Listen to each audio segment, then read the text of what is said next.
دوسری مرتبہ حضرت مسیح کا آنا جو یہ متفق علیہ ہے مسلمانوں اور عیسائیوں کے مابین، وہ یہ کہتے ہیں کہ یہ اسی وقت آئیں گے جبکہ یہ تھرڈ ٹیمپل بن جائے، اس میں تخت داؤد قائم ہو جائے، اس تھرون آف ڈیوڈ پر آ کر اتریں گے حضرت مسیح علیہ السلام اور وہاں سے پوری دنیا پر حکومت کریں گے۔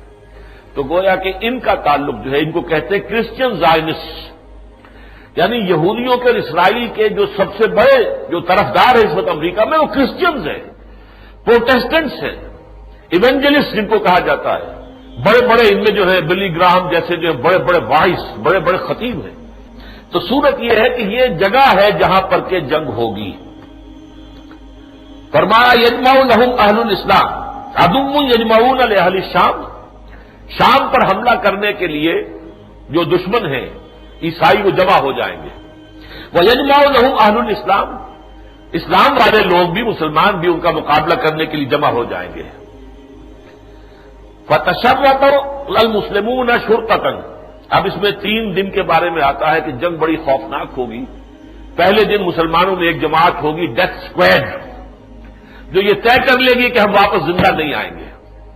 یا فتح یا موت۔ تمام دن جنگ ہوگی، شام کو جنگ جو ہے فتح اور شکست میں تبدیل نہیں ہو سکے گی، بلکہ ایک طرح کا رات آ گئی تو جنگ بند ہو جائے گی، اور وہ جو ڈیتھ اسکواڈ تھا وہ ختم ہو جائے گا، مسلمان سب کے سب شہید ہو جائے گا۔ دوسرے دن پھر ایسا ہی ہوگا، پھر کچھ لوگ جو ہے طے کریں گے، عہد کریں گے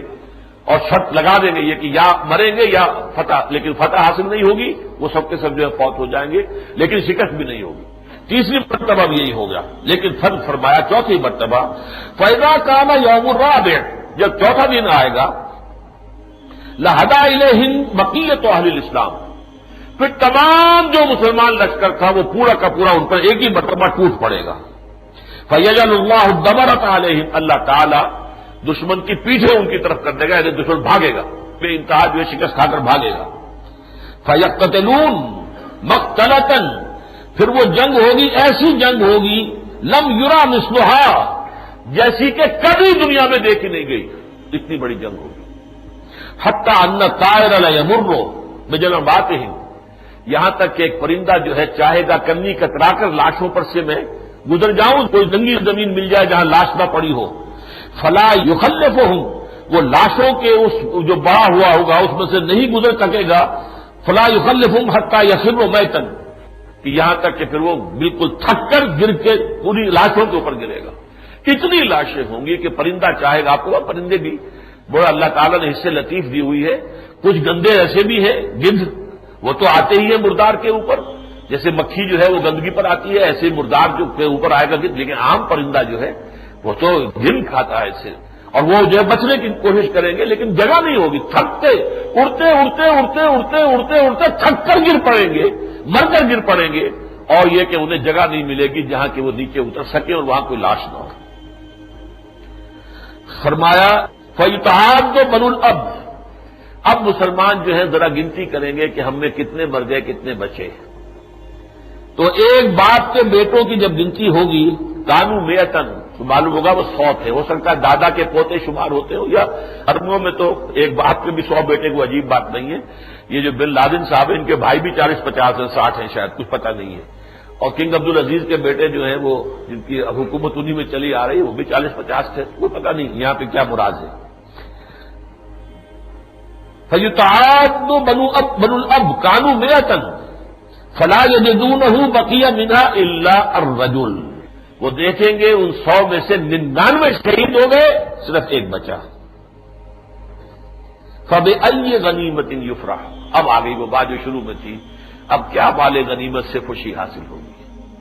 جس باپ کے 99 کھیت رہے ایک رہ گیا، وہ کو غنیمت، مال غنیمت کی کیا خوشی اسے ہوگی؟ اور أَيِّ مِيرَاثٍ يُقْسَمُ، یا کون سی میراث کی اب تقسیم ہوگی؟ تو مسئلہ ہی ختم ہو گیا۔ اتنی بڑی جنگ ہے جس کا کہ نقشہ کھینچا گیا، رواہ مسلمون، مسلم شریف کی روایت ہے۔ میں اس لیے کہہ رہا ہوں کہ عام طور پر لوگ جو ہے ذرا حدیثوں سے کچھ زیادہ دلچسپی نہیں رکھتے، تو میں متن لے کر آیا ہوں ساتھ آج کچھ کہنے کے لیے۔ ظاہر بات ہے کہ یہ جنگ جو ہونے گی الملحمۃ العظمیٰ صاف نظر آ رہا ہے۔ اس کے بعد ایک سیکنڈ فیز آئے گا، وہ میرا آج کا موضوع نہیں ہے۔ ملحمۃ العظمیٰ میں سمجھتا ہوں کہ اب تلی کھڑی ہوئی ہے، زیادہ دور نہیں ہے۔ اس کی وجہ کیا ہے وہ بھی میں ابھی آپ کو بتاتا ہوں۔ لیکن یہ کہ اس جنگ کا دوسرا دور پھر وہ ہوگا جب عیسائیوں کو مسلمانوں کے ہاتھوں شکست ہو جائے گی، پھر اسرائیل کھڑا ہوگا۔ پہلے مرحلے پر اسرائیل کو یہ چپ کر کے بٹھائے رکھیں گے، جیسے خلیج کی جنگ میں بٹھائے رکھا۔ خلیج کی جنگ میں ان سب نے کہہ دیا تھا کہ تم خاموش رہو، تم نے اگر حصہ لیا تو تمام مسلمان جو ہے میدان میں آ جائیں گے، پھر ہماری ایکویشن ٹوٹ جائے گی، عرب جو ہے پھر ہمارا ساتھ نہیں دیں گے، لہذا انہیں شامل نہیں کیا۔ ساری جنگ لڑی ہے، ویسٹرن جتنے بھی تھی قوتیں انہوں نے جنگ لڑی، لیکن کیا لڑی ہے؟ جنگ لڑنے کی نوبت تو آئی نہیں، تہس نہس کر دیا اوپر سے ایریل بمبارڈمنٹ کے ذریعے سے، اور ان کے رادر سارے جام کر دی، ساری ان کے تو ہتھیار نکمے ہو کر رہ گئے تھے عراق کے بہرحال۔ لیکن اب بھی ایسا ہی ہوگا، اسرائیل سے یہ کہیں گے تم بیٹھے رہو، تم مت بولو، ہم تمہاری جنگ لڑ رہے ہیں۔ لیکن جب یہ کہ یہودیوں کو شکست ہو جائے گی تو پھر اسرائیل، اور ان میں کھڑا ہوگا ایک مسیح الدجال، وہ اعلان کرے گا میں وہ مسیحا ہوں کہ جو اب گریٹر اسرائیل قائم کرے گا اور تھرڈ ٹیمپل کی تعمیر ہوگی۔ اس موقع پر پھر اللہ تعالی حضرت مسیح کو نازل کر دیں گے، المسیح ابن مریم، جو کہ اصل مسیح ہے، وہ اسے قتل کریں گے، اور اس کے بعد مسلمانوں کے ہاتھوں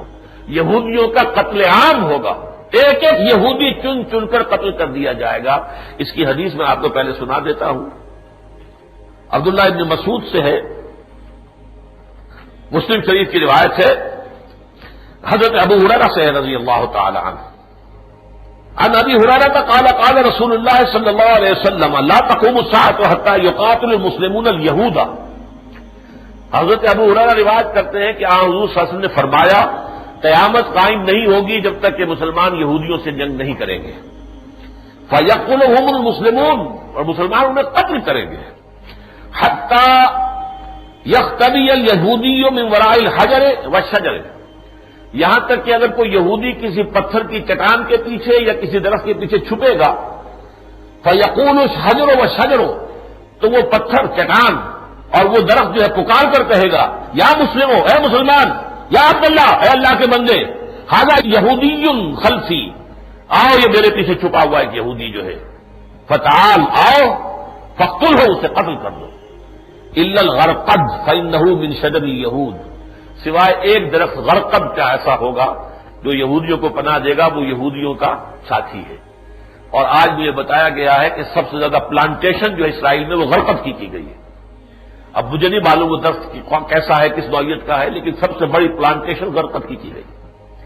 یہ مرحلہ آئے گا حضرت مسیح علیہ السلام کے نزول کے بعد، اور اس کے بعد پھر پوری دنیا کے اندر، چونکہ حضرت مسیح جب آئیں گے عیسائیت کو ختم کر دیں گے۔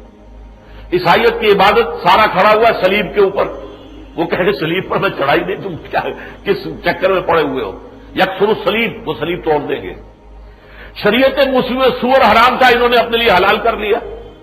وَيَقْتُلُ الْخِنزِيرَ، خنزیر کو قتل کر دیں گے، یعنی اس کا کھانا ممنوع کر دیں گے،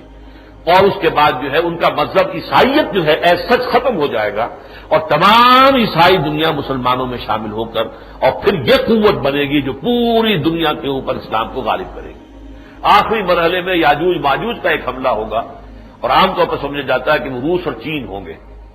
اس وقت تک غالباً یہ جو ملحمۃ العظمیٰ ہے، اس میں یہ علیحدہ کھڑے رہیں گے، ساتھ نہیں آئیں گے۔ لیکن اس کے بعد جب آخری مرحلہ ہو جائے گا اور جب مجھے نظر آئے گا اب تو اسلام جو ہے اس کا بول بالا ہو گیا پوری دنیا میں، تو ظاہر بات ہے کہ یہ لوگ تو ملحدین میں سے ہیں، یہ مقابلہ کرنے کے لیے آئیں گے، اللہ تعالیٰ خاص طرح سے ان سب کو ہلاک کرے گا، اور پھر پوری دنیا میں اللہ کے دین کا غلبہ ہو جائے گا، جہاں سے کہ میں نے بات آج شروع کی تھی۔